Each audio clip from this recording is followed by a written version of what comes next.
This is the Into The Paddock Podcast.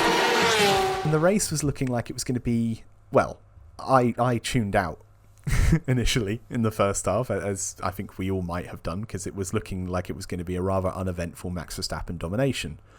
Then in the latter half, Lando and McLaren started getting quicker, and they started getting closer to Max. Then Red Bull massively botched Max Verstappen's final pit stop. I think it took 6 seconds or something like that. A country mile. You know, Red Bull can normally do 10 pit stops in that time. That gave Lando a very good chance of catching him. He got within DRS, and then the fighting started. And, you know, we've said in the last few episodes that it's been good to see Max having to fight for wins again. We said after he won Canada that he seemed a lot happier and that he'd have to work a lot harder for it. Same in Spain.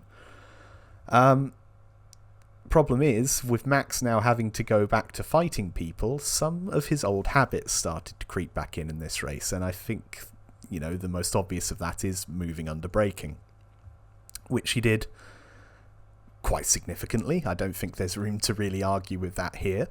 And then that culminated in an incident, I think it was about 10 laps before the end of the race, where after moving under braking several times for turn 3, the pair eventually made contact as Lando went to the outside.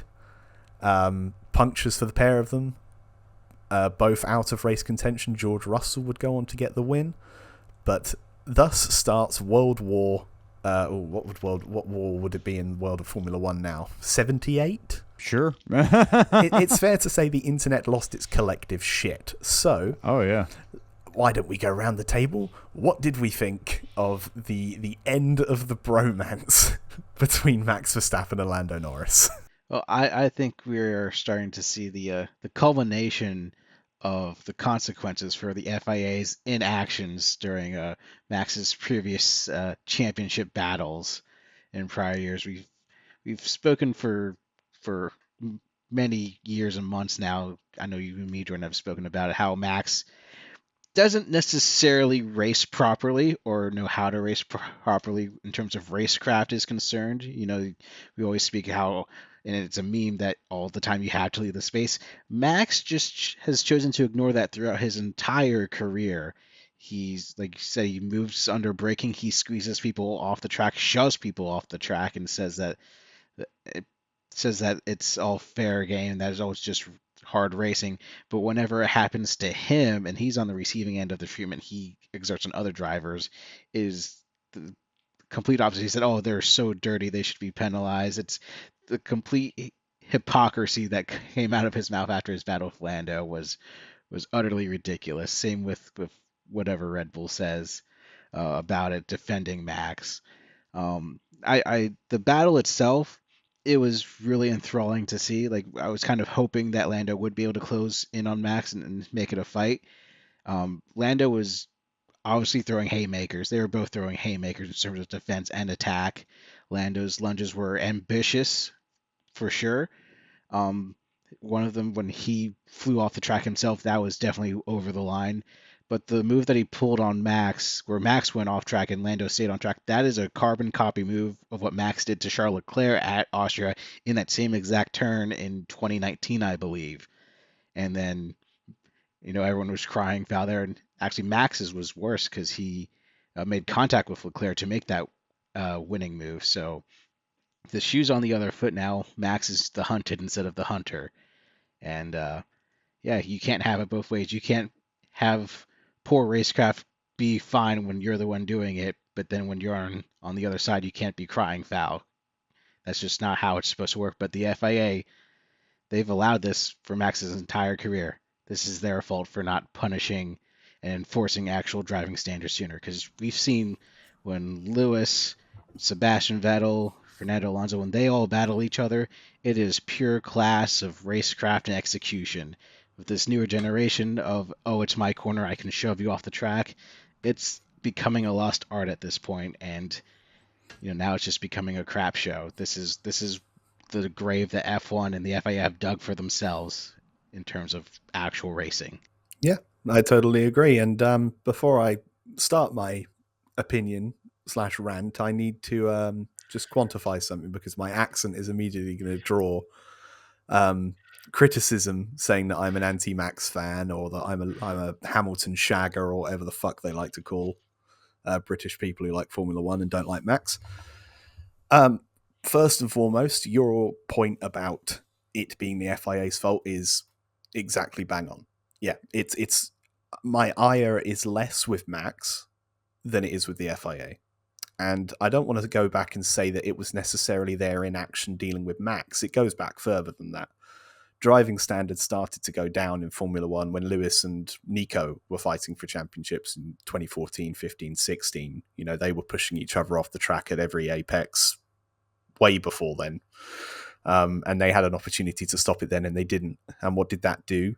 It let the young drivers who were coming in at that time, like Max Verstappen, build up an idea and an armory of things that they could do, tools at their disposal, which amazing drivers like Max Verstappen utilized. I still say that back when he started his moving under braking phase, it was an incredibly talented thing that he was doing to be able to move under braking and to do it so well.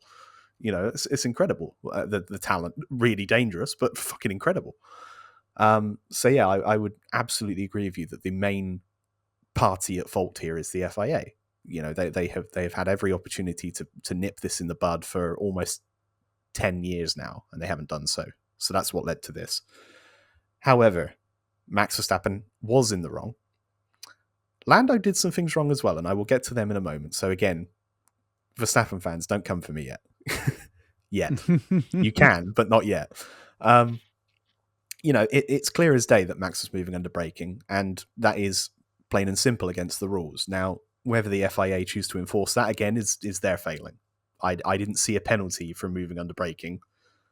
He did get a 10-second penalty for the eventual contact, which ended in Norris's race ending.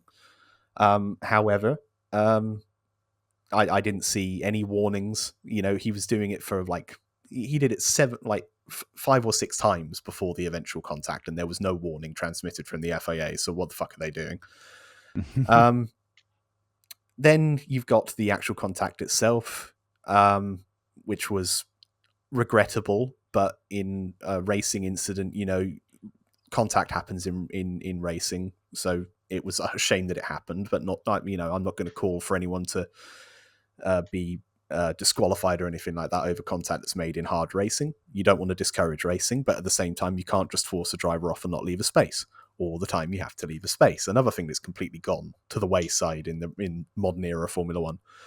But then to have Max drive across the track with a puncture to cut off Lando and push him onto the grass, I think that's the thing that is not getting spoken about. And that is the most egregious part of this for me. Yeah. The fact that there has been no official comment or look or penalty, you know, there's no penalty points been assigned in any of this. And yet Nico Hülkenberg got a penalty point, or got penalty points for racing Fernando Alonso quite hard the day before in a much less bad incident and a less deliberate one than driving his car across at Lando. It's just... you know, 2021 is the last time that we saw Max Verstappen actually have to fight for a championship, and that conveniently is the last time that we saw these shady tactics being employed by him. I had been led to believe over the last couple of years that Max Verstappen had matured, and he had mellowed, as racing drivers tend to do after they win their first championship and as they get further and further into their career. However, the obvious is that Verstappen hasn't had to employ those tactics because he's been so far ahead of the rest of the field. So, no, I don't think Max Verstappen has grown. I think, again, it's the FIA's fault for not dealing with it. They could have sorted this out years ago, and the chances are that Max would have known not to use these tactics.